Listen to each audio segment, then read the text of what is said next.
Вчерашните анализи на водата во Струга за прв пат по речиси еден месец покажаа матност во дозволените граници, но на сила се уште останува забраната за користење на водата од градскиот водовод.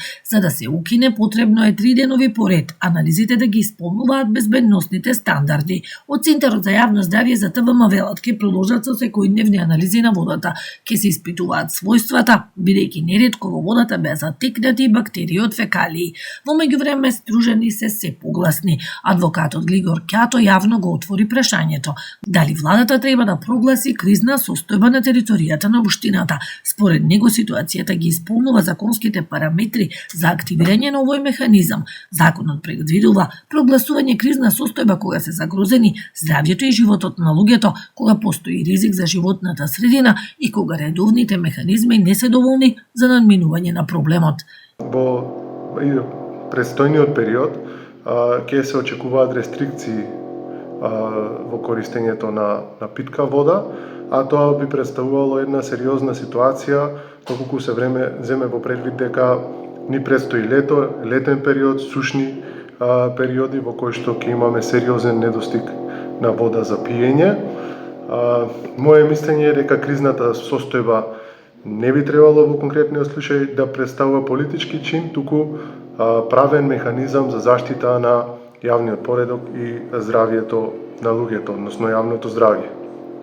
Според мене, а според сите параметри, сметам дека постојат сериозни аргументи владата да го разгледа ова прашање и дополнително да одлучи по однос на потребата за прогласување на кризна состојба на територија на општина Струга.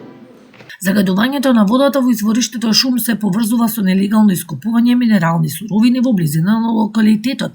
2 фирми добија забрана за работа, а предметот се уште е под лупа на јавното обвинителство. Јас за сите ќе барам одговорност. Што е направено, вие гледате дека се направени многу работи што не деликуваат на една општина, меѓутоа тоа е реалноста.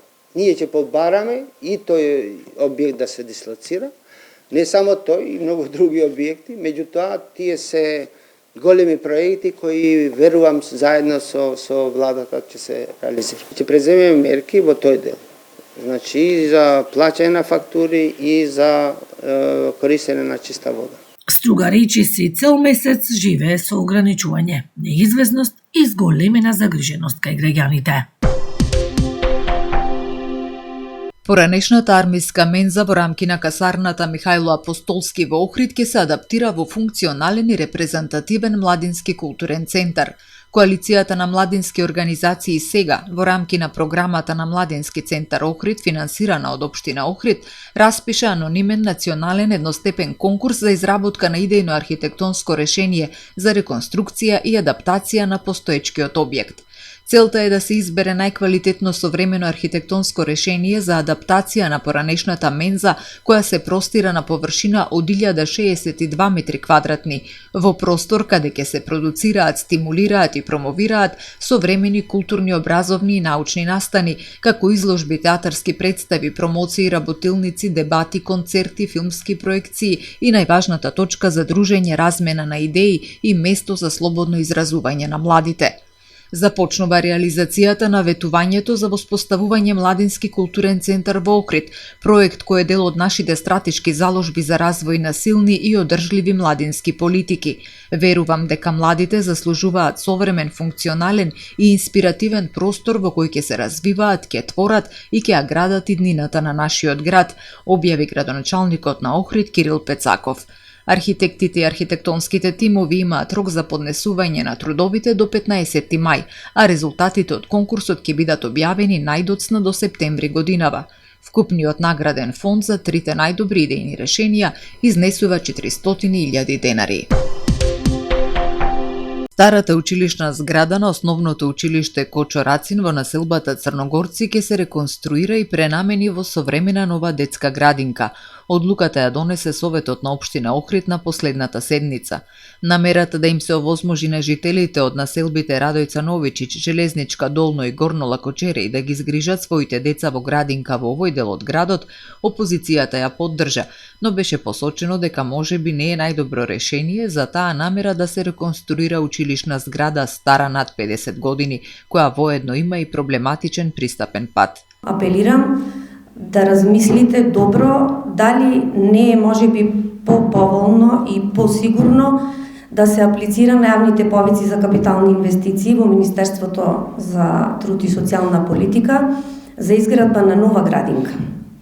Дали не би се потрошиле помалку пари, а ќе добиеме нов и безбеден објект, отколку да реновираме објект стар 50 години, при што навистина еве апелирам и до колегите советници да одат, да видат. Навистина таму не може да се разминат ни две возила, а ни де Боже да има потреба од противпожарно возило. Инаку, намерата секако дека е добра и секогаш ние ќе поддржиме она кој е во интерес на граѓаните. Директорката на детската градинка Јасна Ристеска Ирена Милеска посочи дека во населбата Радојца Новичич веќе функционира хетерогена група на дечиња на возраст од 2 до 6 години и дека реакциите на родителите досега се позитивни. Додаде дека со реконструкцијата ќе се добие нов објект со капацитет да ги згрижи сите деца во тој дел на градот, со што ќе се растеретат другите клонови на градинката. После толку години ќе се отвори еден нов објект во општина Охрид и мислам дека одиме кон позитивно размислување и позитивни насоки. Нормално дека процедурата трае, ќе се направат сега и проекти, основни проекти, да бе од Министерството дојдени во април месец, нормално да ја увидат ситуацијата, тој беше така неофицијална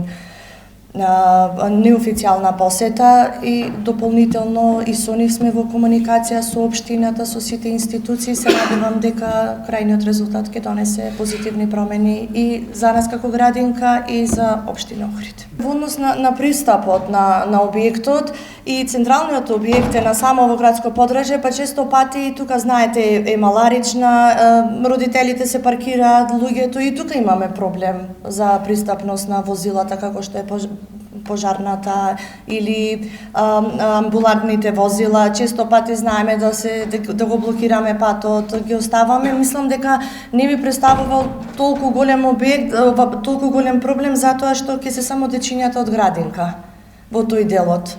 Сега имаме ред нормално. Советничката Недановска од СДСМ апелираше до локалната власт и до СВР да се посвети поголемо внимание на безбедноста во и околу старата зграда на основното училиште Кочо Рацин, посебно во вечерните часови, затоа што до неа пристигнале поплаки од граѓаните за собирање на млади луѓе и оштетување на просторот во училиштето.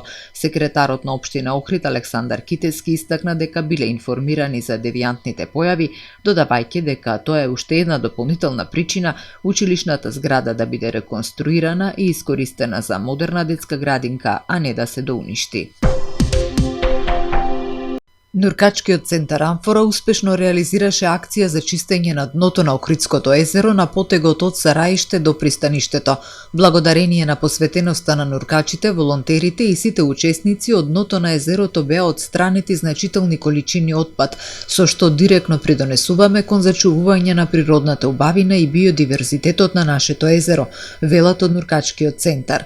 Акцијата е поддржана од општина Охрид, а со неа Нуркачкиот центар Амфора го најавува проектот Охрид Еко 2026, кој по петти пат ќе се одржи во месец мај, а кој представува меѓународна акција за чистење на дното на Охридското езеро од цврст отпад, во кој покрај домашните ќе бидат вклучени и нуркачи од целиот регион. Да оставиме чисто езеро за идните генерации, порачуваат од Амфора. Основното училиште Живко Чинго во соработка со Сојузот за училишен спорт Охрид организира спортски ден по повод 145 години од раѓањето на македонскиот револуционер Тодор Александров. Настанот ќе се одржи утре со почеток во 8 часот и 30 минути во спортската сала Тодор Александров во селото Велгошти. Организаторите најавуваат ден исполнет со спортски дух, ферплеј и заедништво и ги покануваат сите љубители на спортот да бидат дел од оваа активност.